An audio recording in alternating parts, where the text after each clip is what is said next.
I'm here to review the video that Apple released about the iPhone SE 2020 version. It has been a while since we received an upgrade, and it really has many items that bring excitement to many iPhone users. The video started out showing the new iPhone SE available in various colors. These colors are black, white, and product red. The iPhone SE is built with a glass front and back with a color-matched aluminum band.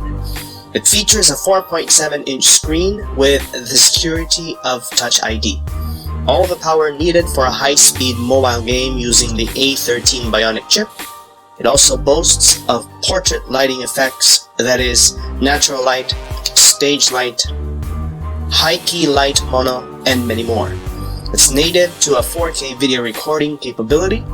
It is even water-resistant up to 1 meter for up to 30 minutes.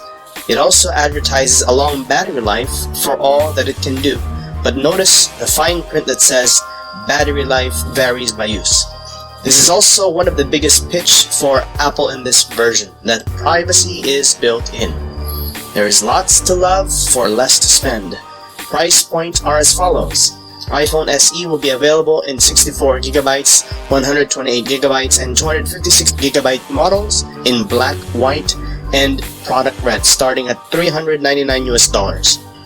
Customers can also get iPhone SE for $9.54 a month or $229 with trade-in from Apple.com in the Apple Store app and Apple stores. iPhone SE is available through Apple authorized resellers and select carriers. Prices may vary. iPhone SE is available to pre-order on Apple.com and the Apple Store app beginning at 5 a.m. Pacific Daylight Savings Time on Friday, April 17, and it will be available from Apple authorized resellers, and select carriers on Friday, April 24th in the US and more than 40 countries and regions. Truly, the pitch coming from Apple is something we are looking forward to. The most affordable iPhone features A13 Bionic, the fastest chip in a smartphone, and the best single camera system in an iPhone. Very, very exciting. Yeah.